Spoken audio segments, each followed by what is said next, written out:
Welcome back. So Jake's on his way over, Alex can't make it today, and Walt is heading back home. So it's just me and Jake today. But first things first, I gotta take care of this rusty old spear shaft.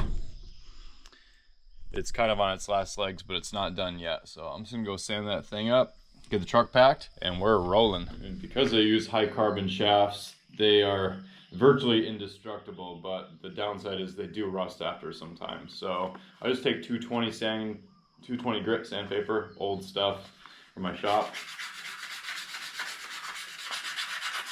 Just knock the rust off there.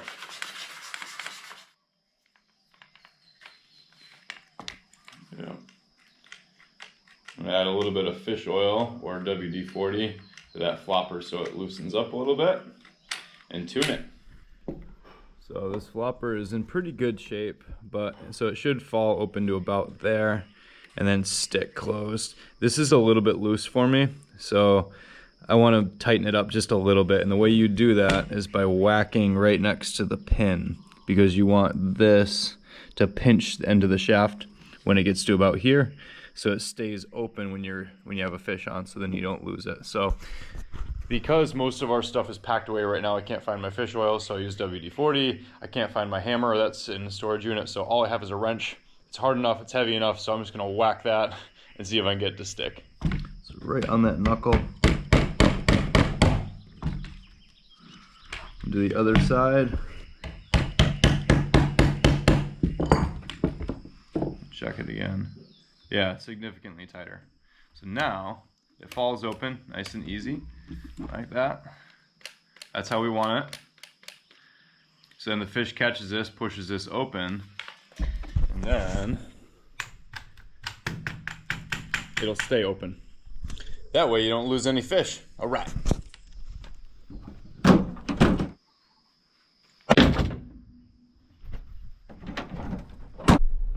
Going to one of our favorite spots. We don't really have much of a game plan today, just a couple ideas, and as usual we're just gonna float around and see what rolls through. Well, it is pretty rainy,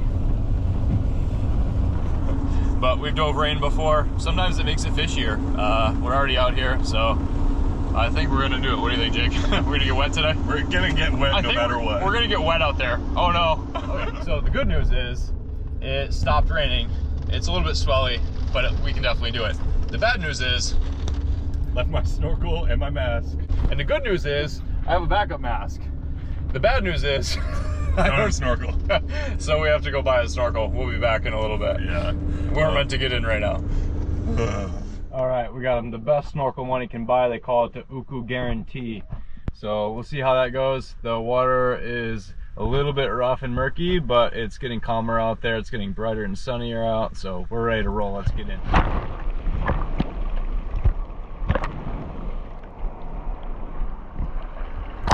And after dealing with a bit of that turbulence getting in, it is every bit as churned up and murky as we hoped it wouldn't be, but we're here, so let's go. So on our swim out to some depth, we run into this Akule ball, and I have to take a drop on it. So I throw my flasher and I drop down to 57 feet here for my first drop of the day. And I'm feeling pretty relaxed, kind of surprising. And it's just always so cool to see this much life. I throw a little plume of sand up there, see if I can get something to come in. I look around and there's an Uku behind me, and he's really big. So I'm gonna try to turn around the other direction, see if I can head him off. And he heads the other way. So I'm gonna have to roll onto my butt here. I throw a little bit more sand up to keep his interest and try to move as slowly as I can. But even at this depth, the turbulence from the top is throwing my gun around a little bit. So I'm having a very difficult time lining him up, and I'm not feeling super confident with this shot, but I know he's gonna give me one opportunity and I have to take it. And I just grazed his belly, and I don't know what I have to do. Make a sacrifice to the Uku gods or something to lift this curse. Now, in my overwhelming disappointment with myself, I had to come back down to almost the same spot and try him again, and just try to look for him for peace of mind, knowing that I did everything I could. And I didn't see it at the time, but he's actually right there. I'm looking around in real time, and I did not see him, and I don't think he was going to come in anyway. But I just had to know I gave it everything I could before we moved on. I'm not really seeing anything else to this Merc, but kind of hilarious that I'm seeing him watching the footage now, but I didn't see him when I was actually out there. Oh well, it's just the way it goes. Hunting ukus is super challenging, especially when it's early on in your day. Oh well, moving on. So as we swim it out a bit farther, I'll just be honest, I'm having a hard time shaking that last shot off. Those things kind of haunt me a little bit sometimes. It shakes my confidence up. It's frustrating. I haven't gotten an uku in a long time, and I don't really know why. I don't know what's going on, but I come down for a drop here just so I can kind of clear my head and shake that one out and move on with my day. And I'm kind of wishing I brought my 3-prong today. It's super fishy with like coles and menpachis and a lot of stuff in the cracks down here. And I think a really deep 3-prong mission would be really fun. I might have to do that soon. But I'm looking for something to line up with this gun. I'm not really seeing a whole lot, but I am feeling surprisingly comfortable today, and I don't know why. I look over, and there's this po'opa'a. It's probably the biggest one I've ever seen. I actually consider shooting him because they're such good eating. He moves over a little bit. I'm thinking that maybe I got the right angle, but I don't want to damage my shaft this early in the day, so I leave him, and we're going to punch it out farther for some more depth. But before we do, Jake comes up with an absolute monster of a Roy, and while they do carry a high chance of having ciguatera, we debate eating it for a minute because they're a fantastic grouper. That's a donkey. Nice shot. Those are the gills. It's good eating, man. It's a lot of grouper. I would try it. It's clean out here. And now, because this is my deepest drop I've done in a while, I want to take you through the whole thing from top to bottom and all the way back up. So after a long breathe up and relaxing, I do as smooth a duck dive as I can after taking a massive inhale. And I'm going to have to kick kind of hard for the first 10 meters to break my buoyancy, and I'm going to really back off my kicking. I try to fin very little. I try to keep my fins within my body line, so I say hydrodynamic. And I'm going to try to lead with the top of my head so I don't kink my neck and burn any energy there. I make sure I don't over grip the gun and keep my shoulders very relaxed. And after every kick, I completely relax. And I'm only kicking every few seconds here, and I'm letting gravity just pull me down. And the deeper I go, the faster I accelerate and the less energy it takes. All I have to do is equalize every little while. And I'm actually on a super steep hill here. It looks like I'm hitting kind of flat reef. The camera doesn't really show how steep this is. It's almost vertical. But the deeper I go, the farther I have to push myself away from the rocks. So I'll equalize and push and equalize and push. And I'm just going to go as deep as I feel like going today. I'm starting to feel pretty squeezed. So I'm looking for a good spot to land. And I find it right here. I could definitely go a bit deeper, but that's far enough for today. I don't want to spook Jake. It's really dangerous down here. I can tell I'm over 100 feet, and I'm looking for anything to shoot, but I have to be very careful because you cannot get your shaft stuck in the rocks at this depth. That would be super dangerous and highly inconvenient. But to be honest, I really do wish I shot a fish at that depth because I have a pretty special catch and cook coming up, and that would have made a really good story for this one. I see that uhu there, and I consider going after her, but she's not quite big enough. And those massive palu came through, but they weren't down there when I was down there, and I have to head for the surface. So I'm just going to focus on keeping my knees straight, pointing my toes, and keeping my shoulders and neck relaxed. I make sure I don't look up. I'm just right here, right now. I will get to the surface when I get there. I'm in no rush. The discomfort is what makes me a better diver, so I accept it. I take an exhale, an inhale, and I hook that breath so I don't black out. Jake's there to spot me, and now I get to check my depth. It felt pretty deep, and I was kind of surprised to see I was at 115. That was the deepest I've been in a minute, and it felt pretty good. And I don't know if it was the same one from earlier, but Jake spotted another uku, so we chummed the waters. He went down, and he came up with this invasive to'au instead. Nice shot. Big invasives. Yeah. That uku down there? He's gone. He's gone. All right. So since that uku skedaddled, we decided to change locations too. We head in a little bit shallower, and I'm just over 70 feet here now, which is really comfortable compared to 115. So I'm feeling very relaxed. I'm not in a hurry, but I haven't gotten anything on the spear yet today, and I need to get some fish to take home, and I'm not really seeing a whole lot of options out here. I'm not getting desperate yet because we have a lot of time, but we're also having a lot of difficulty with this top swell, and it's making us pretty nauseous. So we know we don't have a ton of time out here, and we have a long swim back. So I'm going to settle in, try to find anything to get on the spear, and these Menpachis are pretty big, and there's a lot of them. This is kind of why I wish I brought my 3-prong today. So I decide, with nothing else out here to shoot, I'm going to take a Menpachi, because it would be really fun. I don't think I've ever shot a Menpachi this deep, and I think it would just be hilarious, and they're also excellent eating, so I'm going to go for it. I line up on this guy, and I shoot my deepest Menpachi ever. Pretty funny, but I'll take it. It's a fish on a spear. I'm feeling more relaxed now. So then we decided to change locations again, and we are now swimming parallel with the coast. And after a little while, I just wanted to take a random drop down here, and I was surprised to find that it was a bit deeper than I expected it to be, and I was hoping I would find some different, bigger fish down here. But since I just got my deepest Menpachi, I would like to shatter my previous record there and go for another one here, because one Menpachi is not enough. I need at least 2, so I line up on this guy, and the shaft does get stuck, and I don't want to make Jake go down and get it at this depth. So I dig the shaft out, which came out pretty easily, fortunately. I'm feeling pretty comfortable, but I know that I'm deep, so I need to go up. This ends up being my deepest Menpachi yet, right at 90 feet. Kind of hilarious and unnecessary, but I love me Menpachi. I got 2 now. What's up? And because I kind of have a rhythm going now with these smaller fish, I figure instead of just getting some bigger fish, I'll pick out a bunch of smaller ones. So I'm going to start going for these invasives because they're everywhere. And we're a little bit shallower here. I think I'm in the mid-70s or so. And all these towels and top bays are whipping around. If I don't see anything better, I'm going to go for those. So I can just pile those up, guilt-free, take a ton of meat home, and just fillet a bunch of little fish. I see this nice towel. He gives me the right shot, so I line up on him and pull the trigger.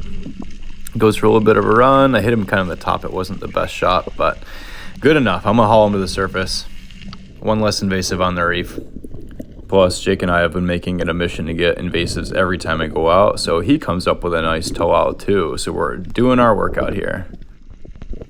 Now, because of this miserable top swell, we're both getting super nauseous, so we're going to have to start heading back soon. And it's still a little bit deep. We're in the mid-70s here, but I have not gotten any special fish for my catch and cook. So I'm looking to take a fish that I normally wouldn't take. And there's a really fat female uhu there. And I take the females, if anything, because the males are breeders. And she's a really big one. It would be a really special fish for me. They're super healthy for the reef, so I try to leave them alone. But she would make an excellent choice for this catch and cook. So she knows that I normally don't go for uhu, so she's being very tame, gives me the right shot. I'm going to line up just behind the gill plate, and you have to make sure you hit uhu's center body because they're way too strong and way too soft. They tend to rip themselves off. So she gives me the right shot. This is a very rare occasion, but it's a special one, definitely worthy, so I'm going to haul her up. After I pass all this chum made of river prawn heads that Jake and I got,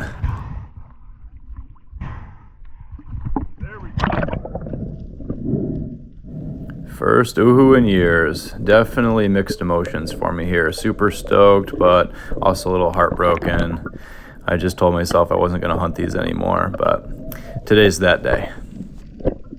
But man, what a beautiful fish. Look at that thing. Spectacular. And check out that parrot beak. They use that to scrape the algae off the coral. It's one of the reasons they're so healthy for the reef. All right, I got my uhu. God, that's some fish.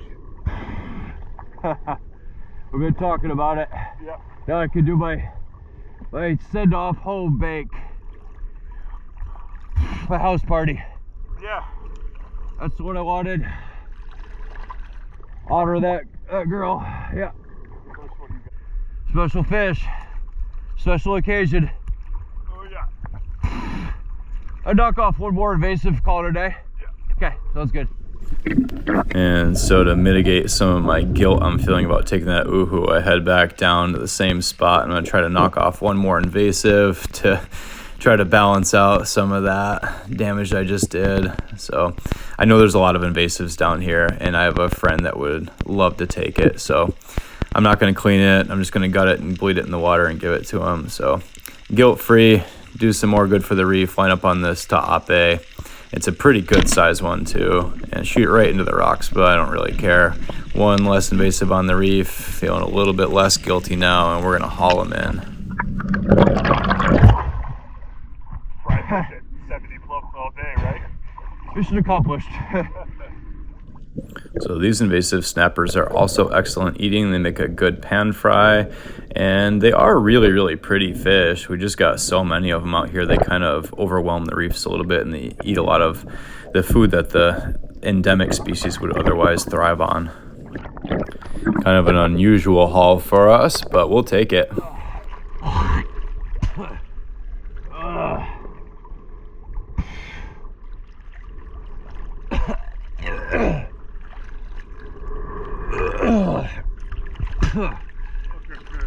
Brutal. I'm sick of drinking salt water. Yeah. Half hour more swim. Yep. Alright. It is swelly, choppy. Oh. Sorry for all you that didn't want to see that, but that's just the reality of what we have to deal with sometimes. And now we have a half-hour swim back dragging all this fish. And then as we approach our exit, we run into this massive school of akule again, and it's all balled up like it's being hunted. So I take a drop on it just to get some footage. My gun isn't even loaded, so I don't really expect to see anything. I just wanted to hang out with my friends before we call it a day.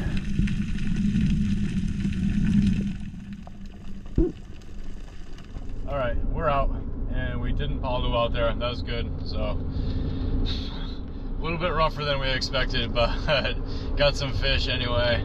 Can't complain about that, but man, we had to work for it. Glad to be out.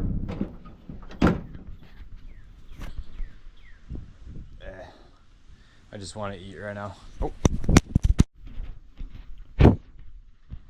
Oh, perfect. So Jake just left, but he chopped up his roy. There's the head. There's a lot of meat in the head, and I threw the frame on the ground.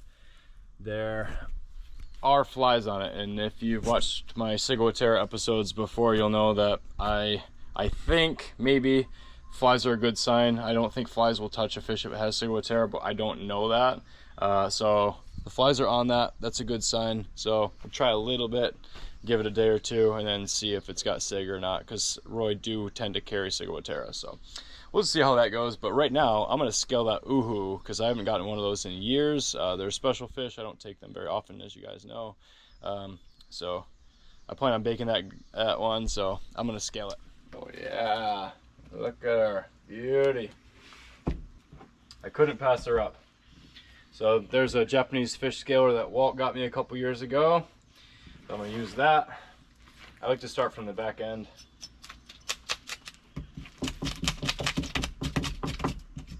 I don't scale my fish very often, so it's not like I'm very good at this.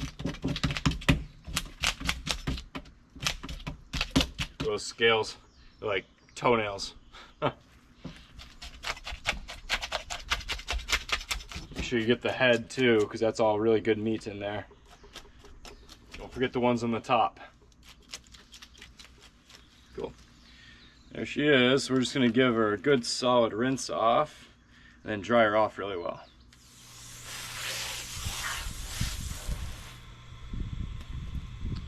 Okay. No scales left on that girl. It's a lot of meat. It's really high quality. Yeah, super stoked about that. All right. Oh, a Menpachi and some toao. Yeah, I don't know if you've had Menpachi before. Yeah. All right. So we're just gonna dry her off with some paper towels.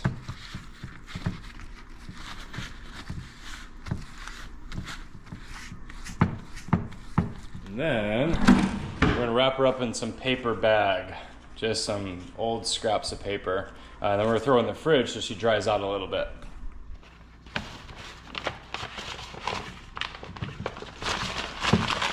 And she's gonna go right in the fridge. We have a dry fridge, so we're gonna leave her in there for about 24 hours to dry out.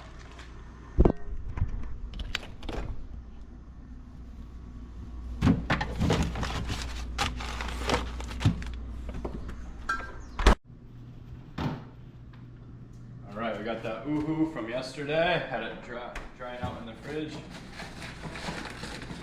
Paper off it. Just bakes better when it's super dry. And some fridges are wet and it can mess it up. We have a dry fridge, so it makes it super crispy.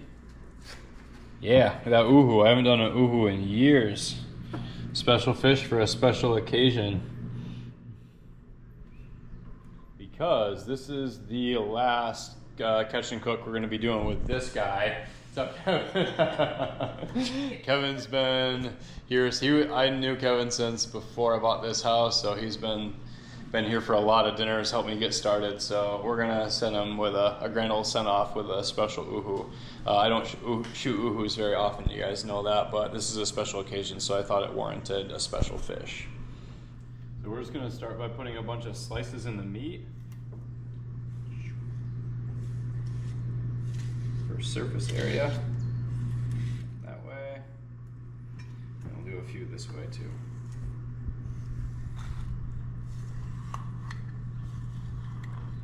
Other side as well.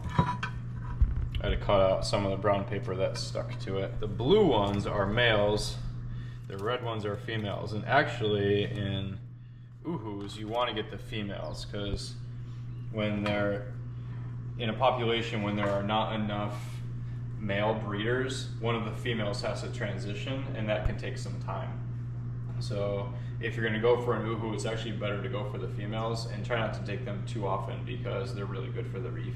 We're going to keep this one super, super simple. I just got some fresh ginger. All I'm going to do is take the skins off it, mince it up, and we're going to cover the whole uhu in mayonnaise, ginger, and spices. You can use onion and a lot of other things too, but we're going to keep it that simple today. Just ginger, mayonnaise, and spices. And I like to just scrape it with a knife.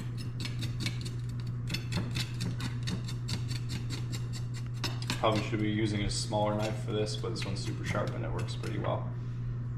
Probably don't have to take the skins off, but the skins can give you a little bit of a bellyache, so I just always take them off anyway.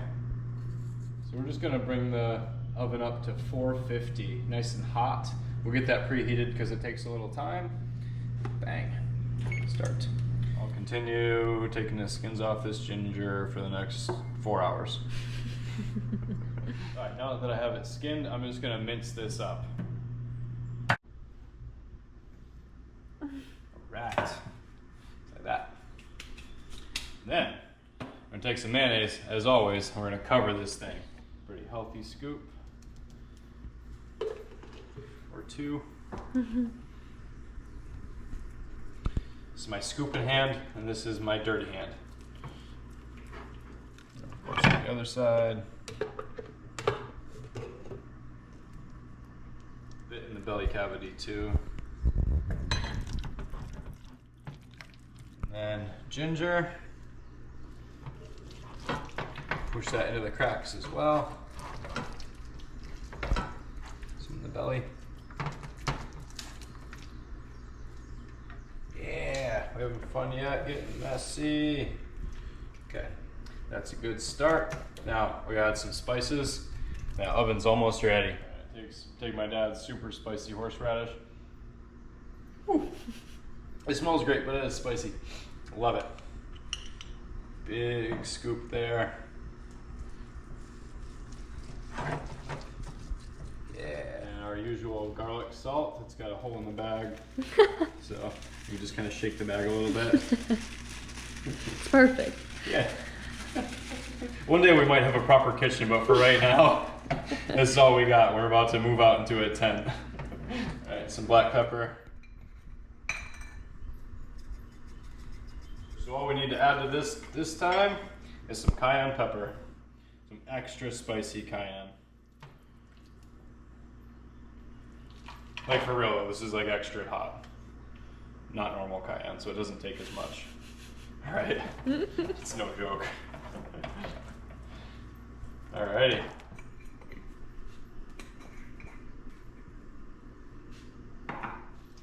Alright, now the fun part, we're going to cover it in foil. I'm going to do the shiny side down.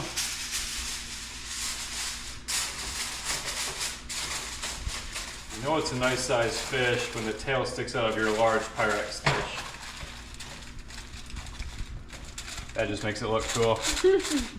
Then I also like to dimple the inside of the pan.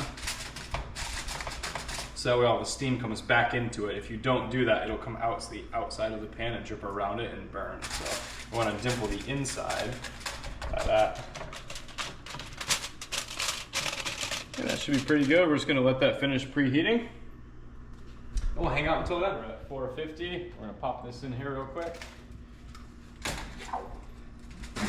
It's hot in there. And I don't know, something like 30, 40 minutes. Let's try 33. That's a cool number. Start. We'll see how that goes. All right, send it. And we don't have enough in the garden right now, so I had to go buy some. We have some green onion. I'm just gonna cut these off here so I can replant these for later. In the meantime, we'll just mince this up and get them ready for when that fish is done in the oven.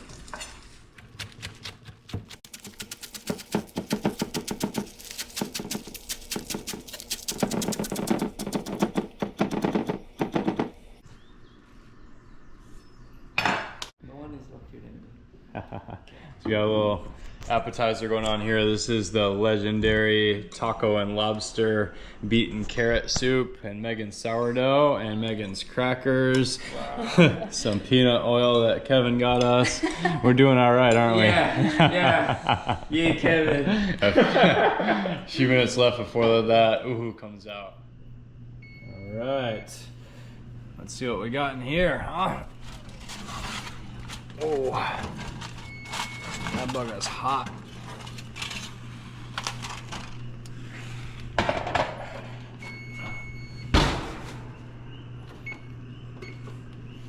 Ooh. We're gonna let that cool down for just a few minutes, and then we're gonna finish that and eat it. Okay, so we're gonna take some organic peanut oil, and we're gonna make this really, really, really hot. Just about that should be probably more than enough. And once that gets to almost its smoke point, let's check out this fish, huh? Oh my goodness. That smells amazing. So, we're just gonna cover this in green onion. We're gonna pour that hot oil all over here. Follow it up with some shoyu. Okay, here's the fun part.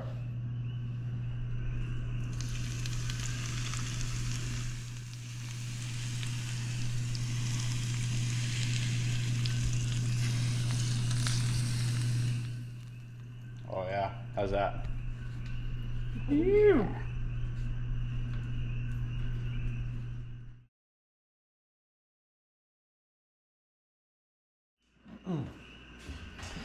Alrighty, cheers you guys.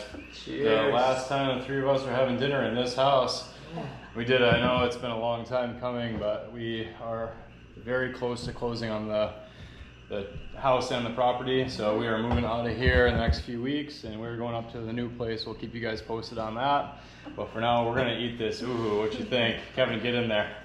Me first? Yeah. Here we go. 6.5 years in this house, put a lot of work, a lot of love into it.